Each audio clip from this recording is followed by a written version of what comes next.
Pode ir. Oi, pode ir. Bom, boa tarde. Estamos aqui no centro de Fortaleza, na Futuri Jobs, bem na região central da capital cearense. E através da TV tudodebom.com nós vamos transmitir ao vivo via internet aí para vocês que estão em casa, estão aí na Lan House, com o seu tablet, com o seu notebook, até com o seu celular.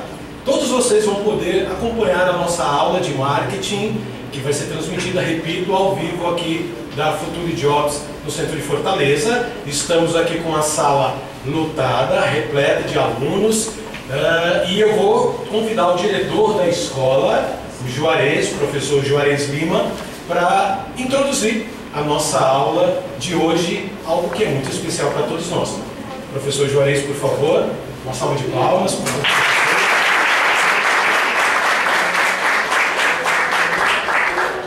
Boa tarde a todos. Boa tarde também aos nossos amigos internautas que estão nesse momento acompanhando ao vivo a nossa aula pela internet. Para a Futuri Jobs e para mim, que estou à frente da gestão desta instituição, hoje é um dia muito especial. O nome da nossa escola, Futuri Jobs, que tem a ver com futuro, que tem a ver com novidades. Então a Futuri entra realmente nesse momento agora de um mundo moderno, de um mundo atual, porque o mundo hoje não é somente esse que nós estamos aqui. O mundo hoje é um mundo sem fronteiras. Vocês também estão de parabéns por estarem aqui participando desse projeto fantástico, que é o projeto Qualificar Jovem 2014, um projeto preparatório para a Copa do Mundo, se preparando, fazendo aqui um curso de marketing de produtos com um excelente professor Danilo Amaral, que tem um currículo fantástico nessa área, jornalista, apresentador. Então tem uma boa aula, aproveitem, porque esse é o momento de buscar conhecimentos. E a Futuri não vai ficar com esses conhecimentos somente aqui fechado numa sala de aula. Os nossos conhecimentos estão aí para todos. Aqueles que desejam, que têm sede de conhecimento, venham aqui buscar esse conhecimento na Futuri Jobs. Um abraço, uma boa aula para vocês. Como vocês estão vendo, então, que a sala está lotada aqui, só falta você. Vamos começar, então, a nossa aula de marketing, que hoje é aula sobre pesquisa, massificação e segmentação do mercado. A gente vai apagar a luz para ficar melhor para os alunos e para vocês em casa, aí também com o seu computador ligado. Vamos falar sobre isso, porque marketing é um mundo e como é vasto o conhecimento sobre marketing. Nós vamos fazer um remember. Na aula passada nós vimos o posicionamento das marcas, ou seja, não adianta eu ter uma marca se eu não trabalhar o posicionamento dela. O que é trabalhar o posicionamento? Vocês lembram que é, por exemplo, saber como comunicar a minha marca, como ela deve ser comunicada para os meus consumidores. Então, sem esse conhecimento, sem eu saber quem é meu consumidor, o que é que ele deseja, como é que ele gosta de pagar, como é que ele gosta de comprar, sem esse tipo de feedback do consumidor, eu não tenho como gerenciar uma marca, eu não tenho como consolidar uma marca no mercado. Todas as grandes marcas, como McDonald's, Coca-Cola, todos eles sabem muito bem se comunicar com o cliente deles, né? Então a gente falou sobre marcas fixadas em nossa mente, né? Lembram daquela historinha que a gente foi passando os produtos e vocês foram dizendo: ah, o tênis lembra a Nike, o leite condensado lembra o leite moça, porque essas marcas já estão na nossa mente, porque foram trabalhadas para estar assim na nossa mente. A gente falou de branding. Branding nada mais é do que o gerenciamento das marcas. Você tem que gerenciar essa marca E como no marketing existe assim um plus muito grande de palavras americanizadas, o brand nada mais é do que uma americanização do gerenciamento de marcas. Reposicionamento, lembram lá das chinelas havaianas, que houve um período em que era sinônimo de pobreza, sinônimo de exclusão social ter uma chinela havaiana. Hoje não, a chinela havaiana se reposicionou no mercado e hoje pessoas famosas como a Gisele Bündchen andam muito bem com as suas havaianas e isso torna o produto mais valorizado no mercado nacional e internacional. Falando das variáveis mercadológicas, que são aquelas internas, onde eu como empresa posso mudar, eu posso mudar o preço, posso mudar a cor da embalagem, posso mudar a própria embalagem, e isso eu tenho controle. Mas existem também as variáveis externas, que são, por exemplo, vem o governo e muda a taxação de impostos. Isso eu não posso mexer, isso eu não posso gerenciar. Quem só pode fazer isso é o governo. Ou então, aconteceu uma enchente, eu perdi uma lavoura toda de milho, de feijão, de arroz, então o preço vai subir. Eu não tenho controle com isso. Se eu vendo arroz, feijão, eu vou ter que me adaptar periodicamente a um problema sazonal, um problema que aconteceu. E isso eu quero reforçar com vocês, porque foi passado muito rapidamente na aula passada e a gente vai reforçar um pouquinho, voltando a esse assunto. Conhecer o produto, gente, é conhecer também o mercado. Não adianta eu ter um produto legal, que todo mundo gostaria de comprar, se eu não sei posicionar esse produto no mercado. O que é o mercado?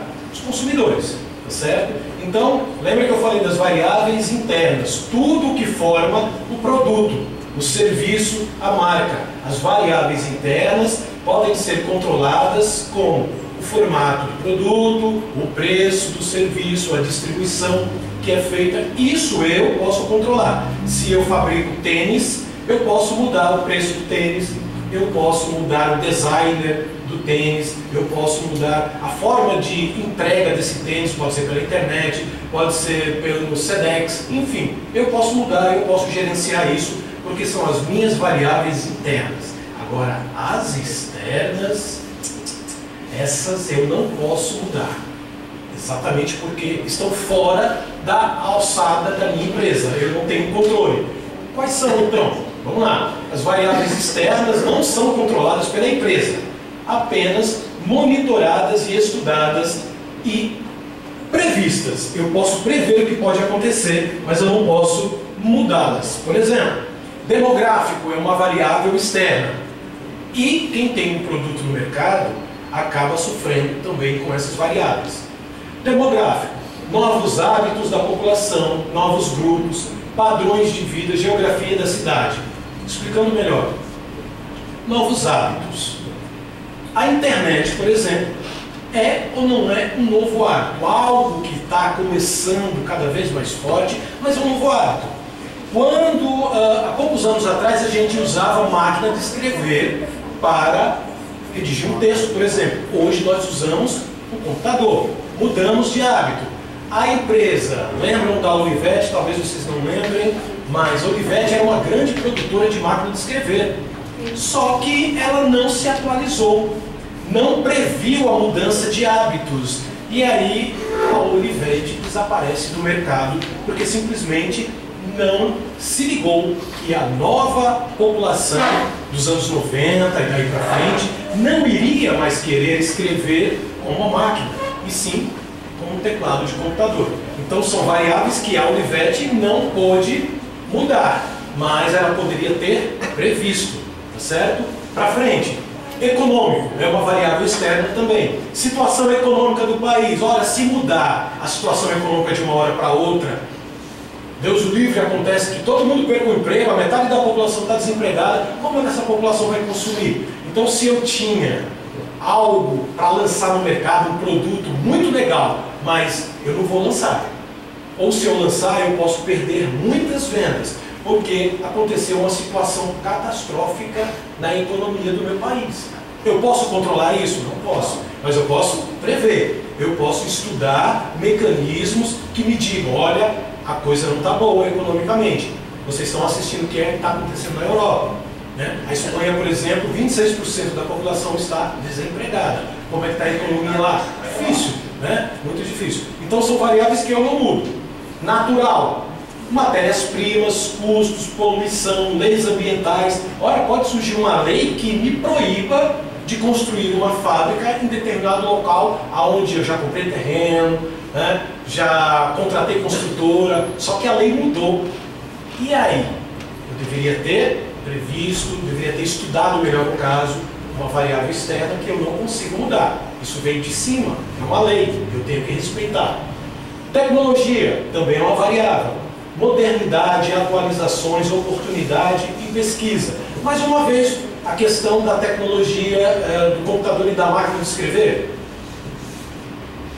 O computador nada mais é, digamos, uma máquina de escrever mais moderna. Só que eu, como produtor de máquina de escrever, deveria ter previsto que a tecnologia ia chegar no nível que chegou agora, né? Onde as pessoas poderiam utilizar o celular para escrever, um tablet, um notebook, para um computador de casa, né, desktop para escrever. Se eu, como empresa, não tenho essa previsão, eu acabo investindo numa produção que não vai ser vendida, que não vai sair, tá certo? Então, são variáveis externas que eu não consigo mudar, tá bom? Então vamos para frente que ainda tem algumas outras. O político e o legal também falam das leis, ou seja, se o governo mudar a lei, um abraço.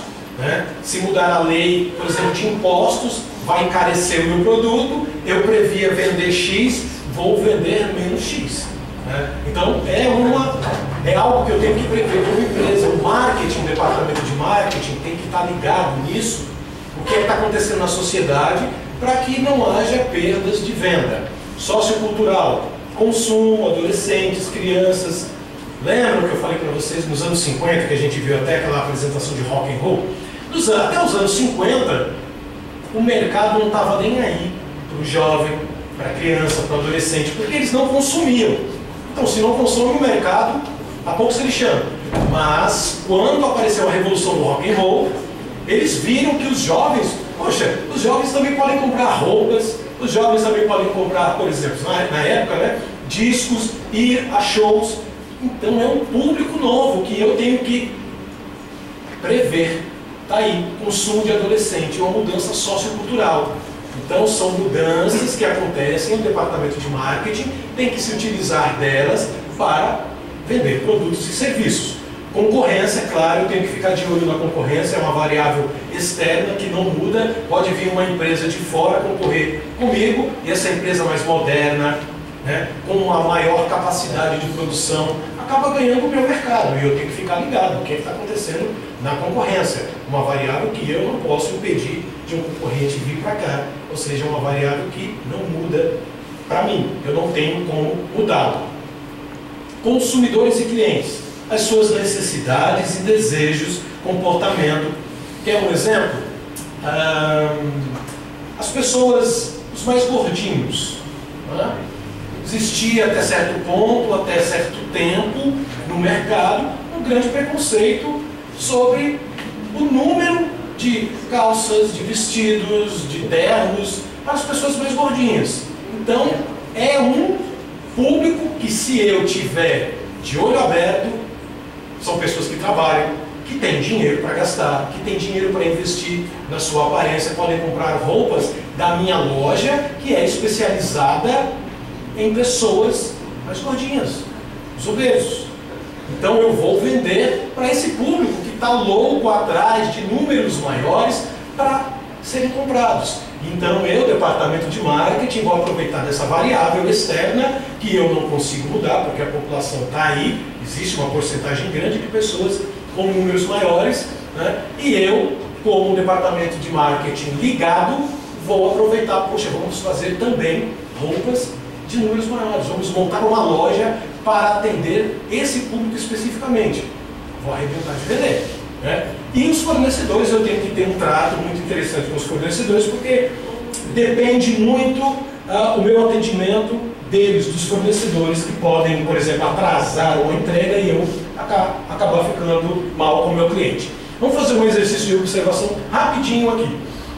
Diante do que você viu, do que eu falei para vocês, das variáveis externas e internas, a gente vai passar um vídeo, né, E eu quero que vocês, não precisa anotar nada, só de cabeça mesmo, indiquem as adaptações que o mercado vem fazendo para atender às necessidades de nós clientes. O mercado está mudando, o mercado não é estático, ele tem que mudar exatamente porque a sociedade também está mudando as necessidades e os desejos das pessoas, que é com que o marketing trabalha. Então, é uma reportagem e vocês prestem atenção, porque depois a gente vai interagir, aproveitando essa aula ao vivo pela TV tudodebom.com, aqui direto da Futuri Jobs em Fortaleza, Ceará. Vamos lá.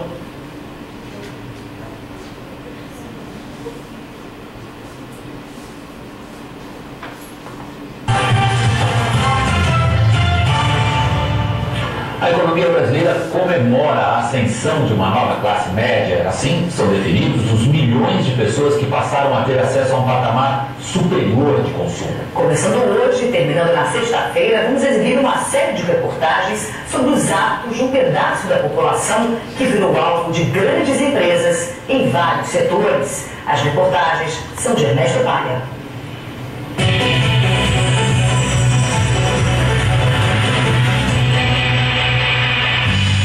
Foi amor à primeira vista. E para levar essa paixão para casa, a secretária Elaine e o mecânico Carlos nem precisaram paquerar, tipo, pechinchar. Optamos, né, por uma entrada e parcelamos o restante, que pra gente, na verdade, foi a melhor opção. Ficou, né? Ficou. A Aparecida ainda está namorando. O computador que a faxineira quer comprar ainda é um estranho. Mas a compra cabe no orçamento. E a máquina tem destino certo. Tudo que vai fazer tem que ter um computador, a internet, um meio de comunicação mais avançado e que está atingindo a todos, né? Eu não quero ficar de fora. Ah, senão eu vou ficar meio perdido no tempo. Elaine, Carlos, Aparecida já fizeram suas escolhas, mas eles próprios já haviam sido escolhidos antes, viraram alvo de todo um setor da economia que está de olho nesses novos consumidores trazidos para o mercado pela estabilidade econômica. Empresas que estão desenvolvendo produtos e serviços específicos para atender a esses novos clientes, que estão sendo chamados pelos especialistas da nova classe média brasileira. 27 milhões de novos cidadãos consumidores. Ele não existia porque ele não consumia. Hoje, ele já é, sim, um consumidor e daí barra, né, cidadão, porque ele passa a existir. Esse consumidor apareceu para o mercado quando saiu da base da pirâmide social e foi se juntar à classe média, com renda familiar entre 3 e 10 salários mínimos. Em 2003, essa fatia representava 37% da população. Hoje é quase metade do país, 93 milhões de pessoas. Esse consumidor emergente, ele não acha chique nem bacana pagar mais caro por um produto da mesma qualidade. Ele não compra buscando a exclusividade, ele compra buscando a inclusão e o pertencimento. Esta fábrica de computadores de Curitiba mirou esse mercado. Desenhou máquinas baratas e simples para quem nunca teve computador antes. Multiplicou 80 vezes a produção. Foi muito suado comprar esse computador. Esse computador vai para o meio da sala, o principal cômodo. É um motivo de orgulho. A indústria automobilística já tinha disparado antes. Desde 94, quando entraram no mercado, os modelos 1.0 foram adotados pela classe média. Mas depois de anos na pole position, eles começam a ser substituídos por modelos mais caros. É a classe média que agora pode pagar um pouco mais. O consumidor quer um veículo que tem um motor mais possante. Então, ele podendo, ele parte com um carro de desempenho melhor. Grandes supermercados também detectaram uma nova clientela. Para atraí-la, usam preço baixo, qualidade e lojas que não intimidam o freguês. Com prédios simples, piso de concreto, os estoques dos produtos em cima das prateleiras, criamos um ambiente quase de feira livre, né? Mas sempre confortáveis aqui. Outro segredo, os funcionários que têm a cara da comunidade são contratados no próprio bairro. E há sempre a opção de parcelar a compra. Eles conseguem comprar as coisas, assim, até a prazo, né? É mais barato e comprar em mais quantidade. O crediário é atalho para a vida mais confortável. No último ano, Carlos e Elaine entraram firme nos carnês para comprar o cobiçado computador e mobiliar a casa nova na periferia de Guarulhos. Para não entrar na sinuca de bico do endividamento, o casal vive fazendo conta. Tudo calculado, tudo no papel, no papel, né? Vai ser no computador, tudo a gente gasta, vai gastar, põe, digita tudo certinho, para não passar do salário que a gente ganha, né? Senão complica.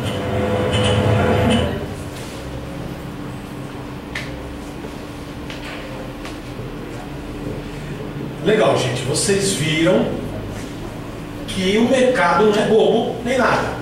Vocês viram um cara ali da Positiva Informática que multiplicou 80 vezes a produção. Por quê? Simplesmente porque ele se ligou naquelas variáveis externas. Olha, a minha sociedade está mudando, o meu consumidor está querendo computador. Ah, mas qual o tipo de computador que o meu consumidor está querendo? Aquele mais bala, aquele altamente veloz? Não, ele quer um computador básico. Ele quer um computador que ele possa comprar, que a mãe, o pai, o filho possam acessar a internet em casa, entendeu? Então eu queria que vocês me dessem aí um feedback, me falassem um pouquinho sobre o que vocês acham a respeito dessa mudança de mercado. O que vocês viram nessa reportagem que vocês possam dizer assim: poxa vida, tem tudo a ver aquela variável externa, tem tudo a ver aquela variável interna, as mudanças acontecem. Eu queria que vocês se manifestassem, falassem um pouquinho desse mercado. O que é que o mercado hoje deseja das pessoas? O que é que o mercado hoje está ligado nas mudanças? Me fale uma mudança comportamental, por exemplo, onde o mercado possa ganhar dinheiro. Vamos lá. Alguma coisa do mercado. O que é que você, por exemplo, nota de diferente no mercado hoje que não é a mesma coisa do passado? Lembra da história da máquina de escrever, que hoje ninguém quer máquina de escrever, todo mundo quer um computador. Fala seu nome. Boa tarde, meu nome é Daniela e o que eu noto hoje no mercado é eles buscam novas técnicas, né, de atrair mais o público. E hoje em dia não tem um público certo, só para vários tipos de público. Ou seja, existem vários tipos de público e você no mercado tem que estar ligado, você tem que estar ligada, você do departamento de marketing tem que estar ligado para atender determinados públicos. Olha, você tem um público, por exemplo, de LGBT, você tem um público de adolescentes que gostam de rock and roll e tem um público que gosta de forró. Então são vários públicos que você encontra hoje no mercado e você como profissional de marketing, você como empresa, tem que estar ligado para atender esses públicos, porque isso é ganhar dinheiro. As pessoas têm essa necessidade de comprar algo que tem a cara delas. Como a nossa querida aluna aqui falou, existem vários públicos e você tem que atender os públicos. Eu queria abrir um parênteses aqui, gente, porque eu como professor e como jornalista tenho o dever de lembrar que tudo aqui a gente está falando sobre mercado, sobre venda, sobre educação, sobre emprego, capacitação para o mercado de trabalho. Daí uma porção de gente querendo ser contratada. Do outro lado tem uma porção de empresas querendo gente capacitada para trabalhar, né? Então como unir esses dois mundos? Como criar essa ponte? Uma palavrinha só: política. Apesar de muita gente torcer o nariz para essa palavrinha, eu vou falar de política com um P maiúsculo, porque esse é o ano eleitoral. Nós temos prefeito para escolher, nós temos 43 vereadores para serem escolhidos, né? Então a escola também tem o seu dever social de manifestar a necessidade de escolher um bom administrador, de escolher boas pessoas que falem de política e que façam política com P maiúsculo, tá certo? Porque sem a política não temos escola, não temos educação, não temos esporte, não temos lazer, não temos nada. Tudo passa pela política.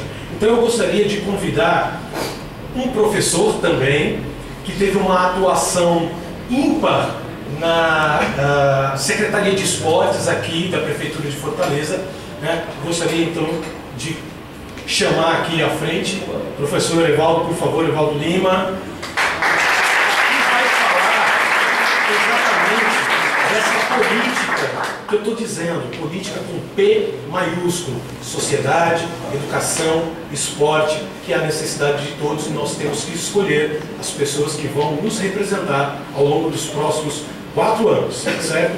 Professor Evaldo, por favor. Gente, boa tarde.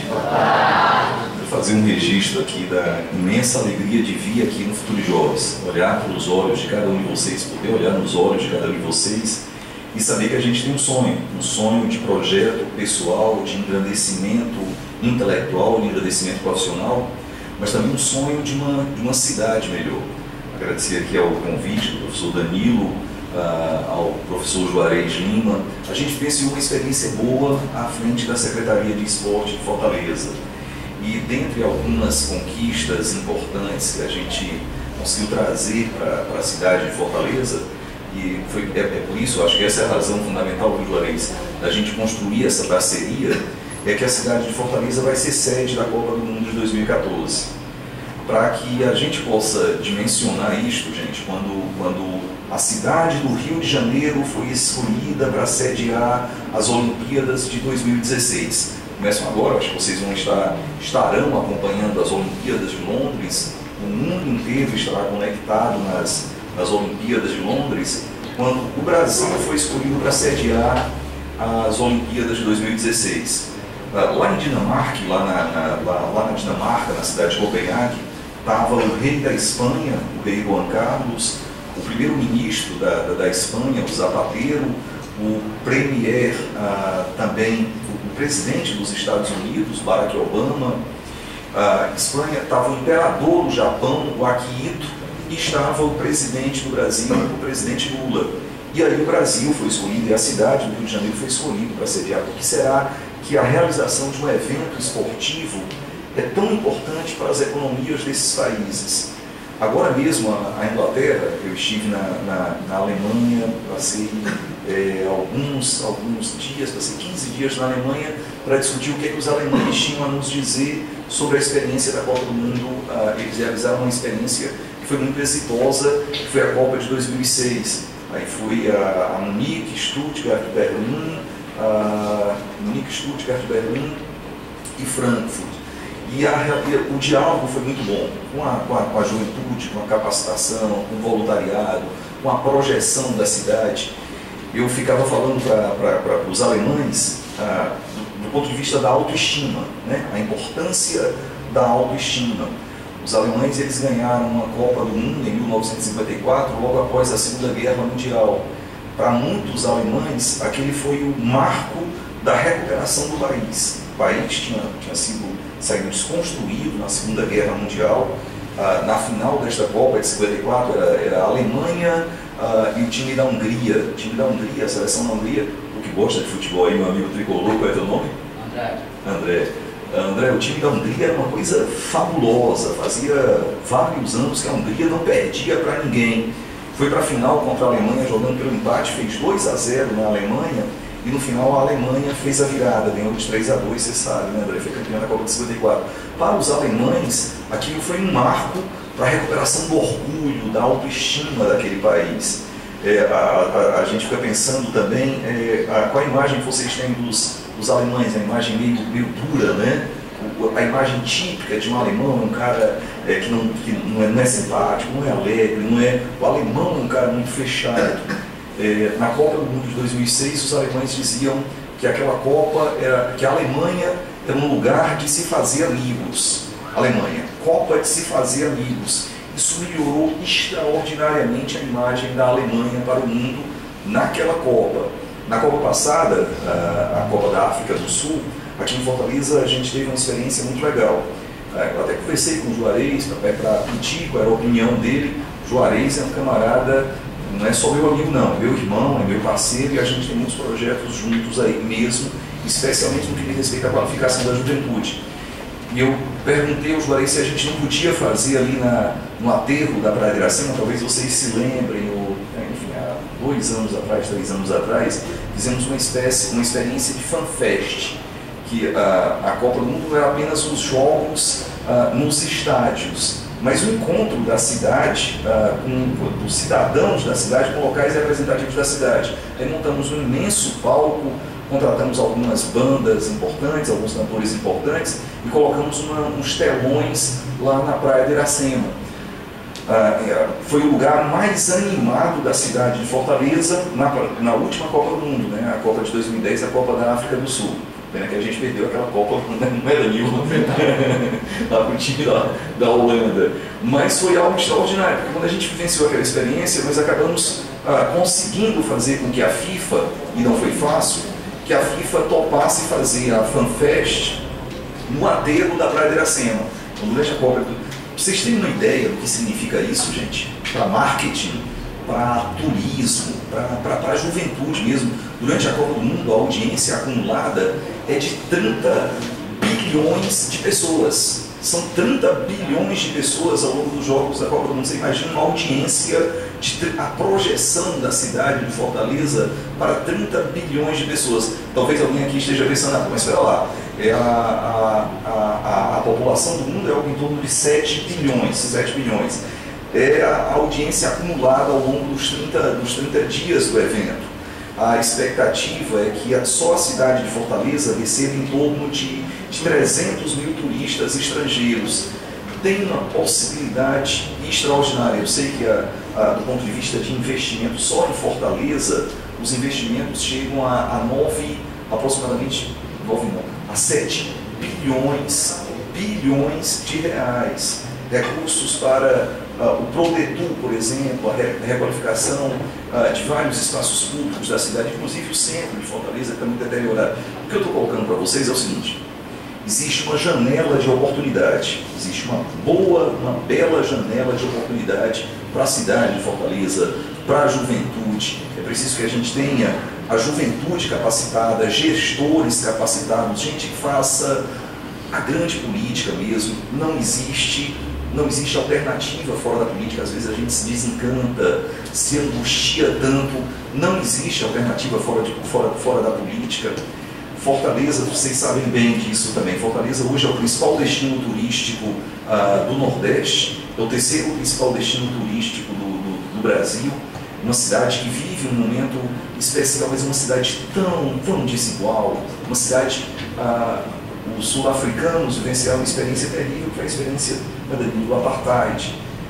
Eu lembro que o lema da Copa da África do Sul de 2010 era: sim, é possível. Sim, é possível. A gente pode fazer uma Copa do Mundo. A gente pode ser referência, a figura do Nelson Mandela, o orgulho dos sul-africanos da realização de uma grande Copa em 2010. Fortaleza vai ser sede da Copa do Mundo. A gente precisa estar à altura desse imenso desafio. A gente precisa ter uma juventude preparada, precisa ter um cenário político avançado, gente que pensa bem a cidade, que projeta a cidade, que abre janelas de oportunidades para a cidade. Vocês sabem que uma cidade, a cidade que tem o maior adensamento populacional do Brasil, a maior concentração de pessoas por metro quadrado do Brasil, é a cidade de Fortaleza, um verdadeiro formigueiro humano. Uma cidade que existem 800 mil veículos transitando por Fortaleza. Eu até tinha combinado com o Danilo, com o Juarez, não, eu chego aí 1h30 para dar um abraço na moçada e tal.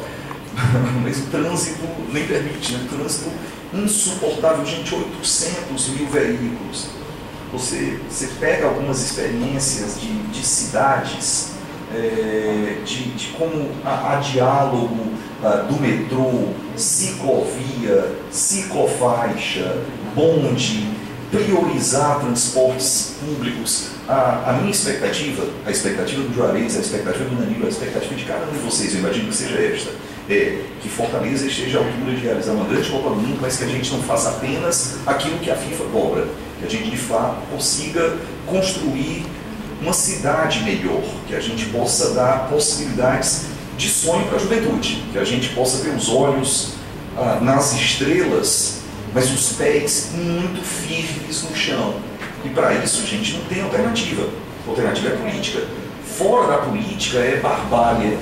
O Juarez, ele estava batendo papo aqui com o Juarez aqui fora.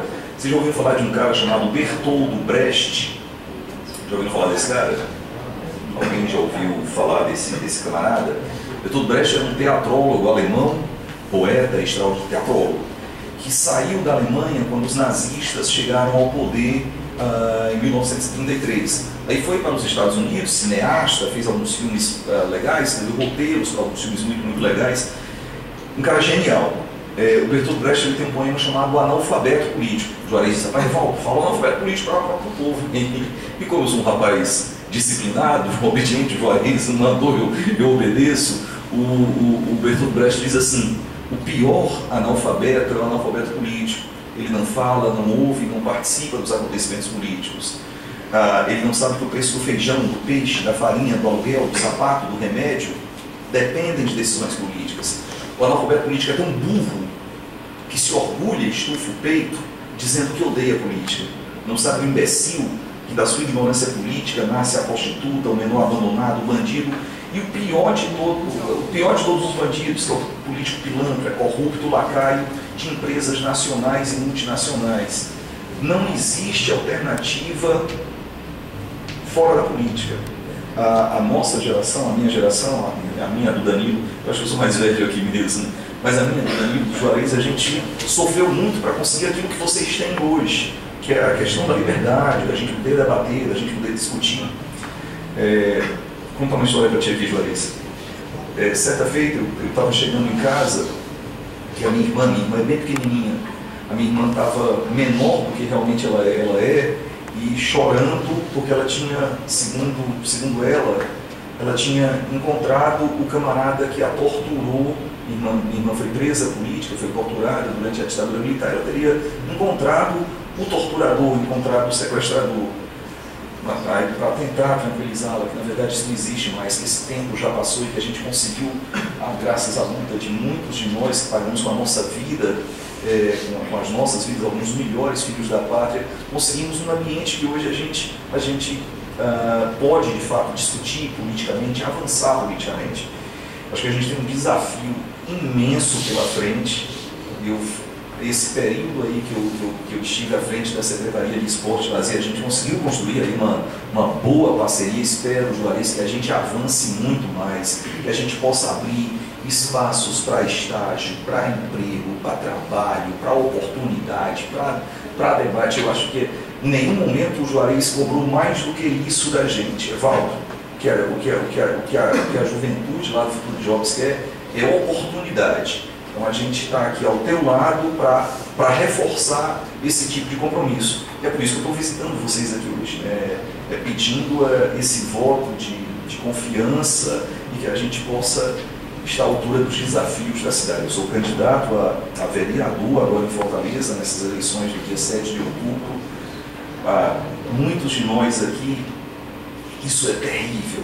A gente mora em determinados bairros e dentro do bairro tem um camarada que diz que é o vereador do bairro. Não, esse aqui é o vereador do bairro.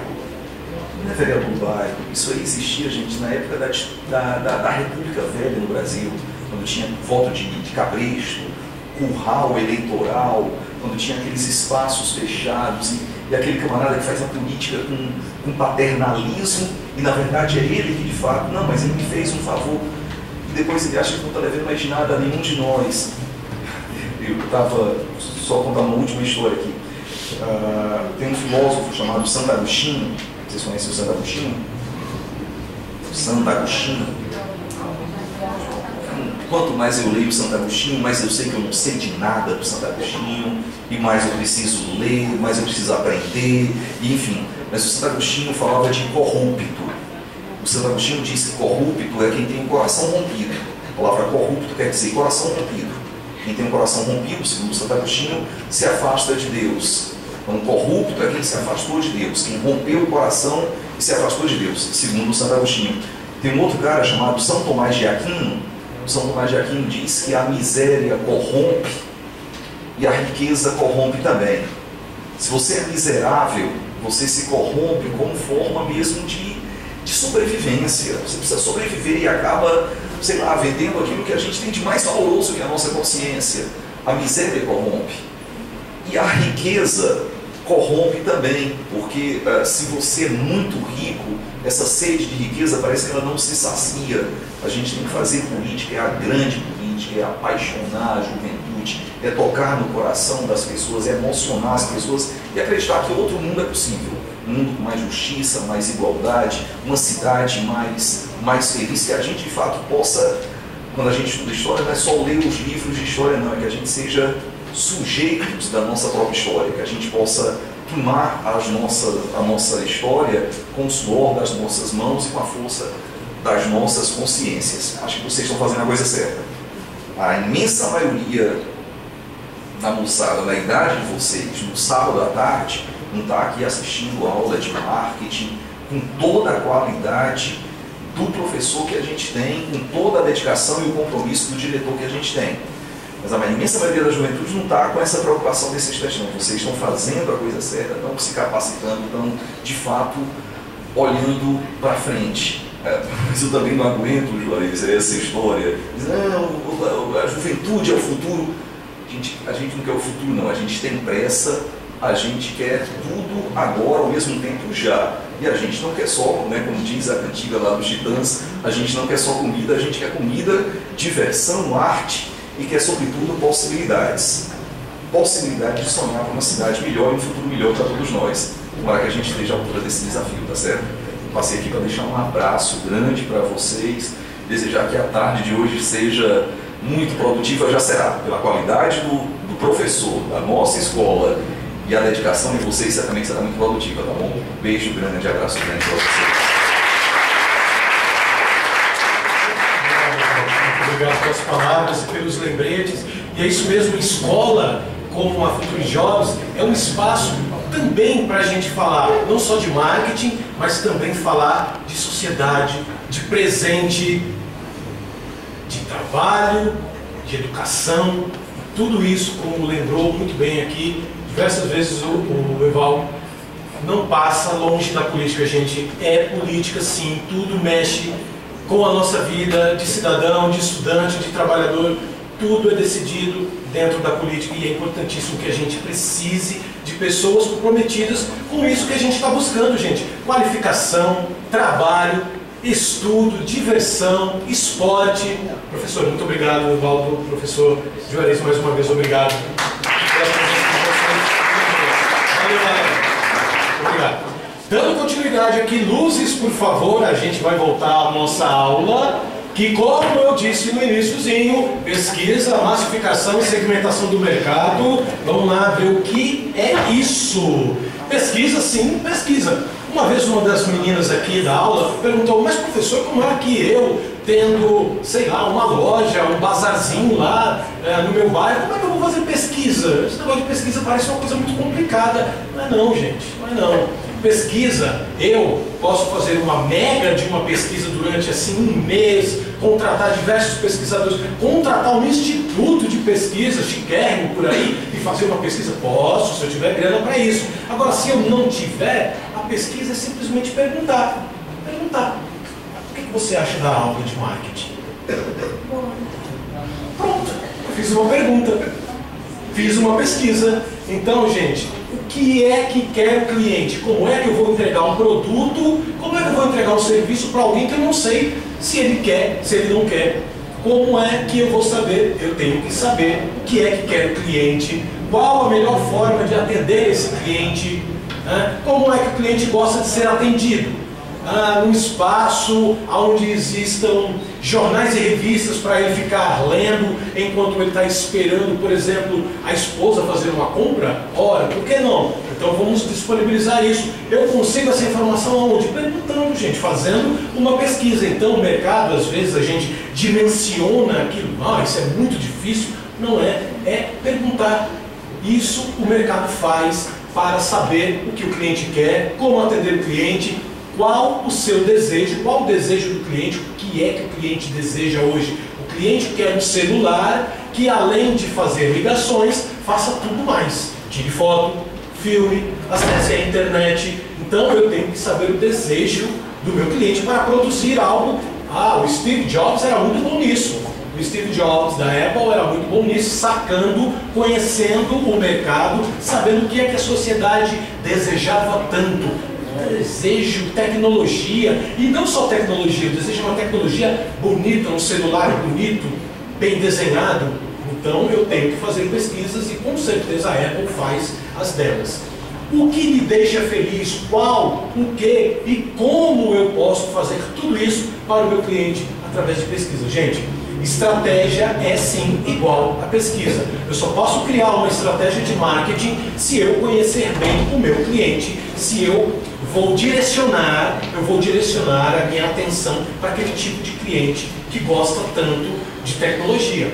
Então, fazendo pesquisa, eu crio uma estratégia positiva, conhecendo o mercado, conhecendo o cliente. Lembrem disso, eu sempre vou dizer, temos que conhecer bem o mercado, temos que conhecer bem o cliente, senão não dá para a gente produzir nem serviços e nem produtos para ele na doida, né? Como diz o popular. Pesquisa sim, institutos de pesquisa, só para vocês saberem que existem, claro, institutos de pesquisas profissionais que fazem aquelas pesquisas de rua, ou que ligam para sua casa, ou que vão lá bater no seu apartamento para fazer aquelas perguntinhas que algum de vocês já deve ter passado por elas. O IBGE, o Datafolha, o Gallup, o IDT, o Vox Populi, são todos institutos pagos, alguns deles bem carinhos, pouco acessíveis para a maioria, por exemplo, de microempresários, de pequenos empresários, não tem acesso a isso, né? Distante da realidade desses micro e pequenos empresários, mas nem por isso, professor, eu, como microempresário, vou deixar de fazer as minhas pesquisas, fazendo exatamente isso, perguntando o que você acha da aula de marketing. Fazendo uma pergunta simples, né? Para ter uma resposta simples. Então, eu posso, claro, estou brincando aqui a respeito da pergunta, mas eu poderia estar perguntando de que forma você gostaria de ser atendido na minha loja? O que é que está faltando para você? Você foi bem atendido pela vendedora? O ar-condicionado, se eu não tenho, você gostaria de entrar na minha loja e ter um ar-condicionado? Para eu saber criar estratégias, para eu saber como utilizar a minha verba, o meu dinheiro, suar o dinheirinho, para aplicar em coisas que os clientes saibam. Para eu não ficar adivinhando, eu vou fazer pesquisa. Coisa simples e que qualquer um pode fazer. Desde uma multinacional até um pipoqueiro, por exemplo. Pergunta e resposta, exatamente isso que eu fiz.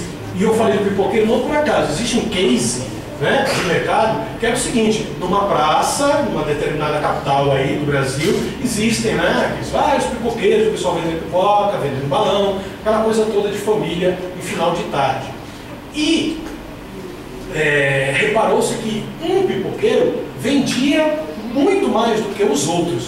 E aí, era uma entrevista, né, um repórter estava produzindo uma matéria, e ele foi saber por quê que aquele determinado pipoqueiro conseguia aglutinar tantos clientes em relação aos outros. Ora, estava todo mundo no mesmo espaço, né?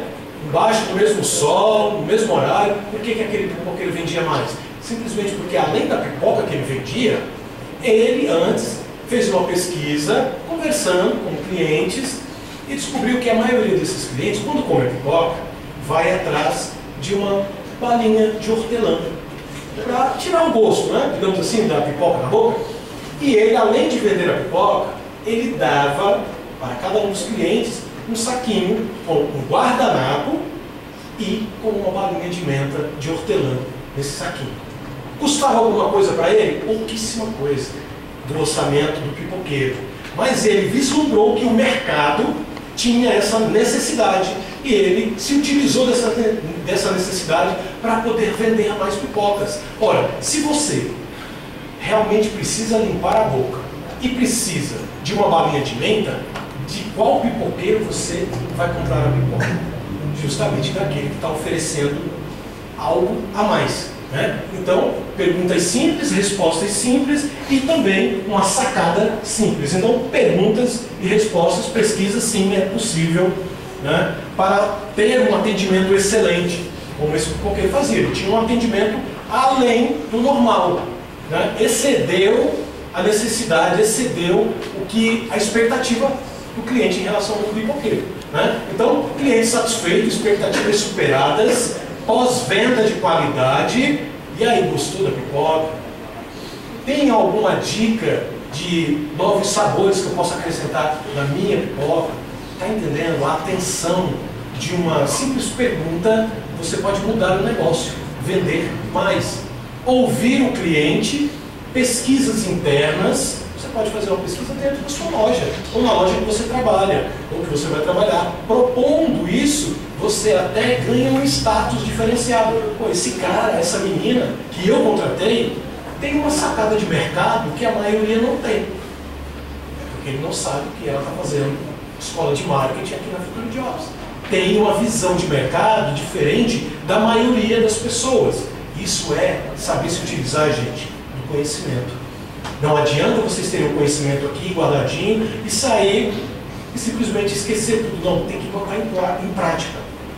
Vocês têm que verificar o que é que o mercado está relacionado com a aula de marketing e fazer essa ponte, essa ligação. Aí sim, vocês vão conseguir superar até a expectativa de quem contratou vocês.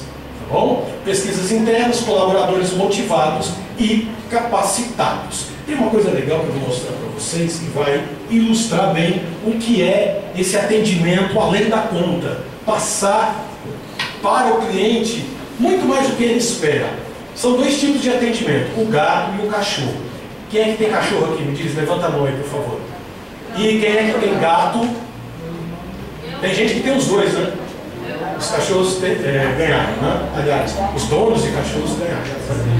Eu vou passar um videozinho rapidinho aqui para vocês entenderem o que é essa sacada de mercado de ter um atendimento gato e ter um atendimento cachorro, se utilizando das características dos dois bichinhos aí. Vamos ver, é um cara muito legal chamado Daniel Godry e eu vou passar esse vídeo que é muito engraçado, muito legal para vocês.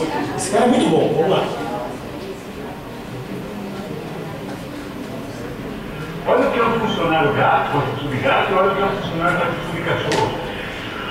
O funcionário com atitude cachorro, quando alguém fala mal da empresa dele, ele diz assim, não, que é isso? Eu conheço minha empresa, que é isso? Por que você está falando mal? Se houve algum problema, eu vou verificar, mas é minha empresa, você não pode falar mal, eu conheço minha empresa é extraordinária. Eu vou resolver o que eu deixo comigo, vou ver o que eu vou lhe dar a resposta. É a minha empresa! Ele defende. Funcionário gato, quando alguém fala mal da empresa dele, ele já começa a se coçar.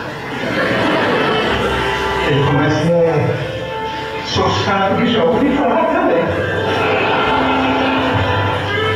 E ele é crescendo, ele vai ter mais isso, mais isso. O gato, o cachorro é fantástico, o cachorro defende. E o cachorro nunca cansa, já notaram? Não, ele tem uma motivação fantástica. O cachorro, você pode, por exemplo, brincar com ele, jogar um pedaço de pau para ele buscar, ele vai 50 vezes e volta. Ele tem uma motivação fantástica. O cachorro, ele não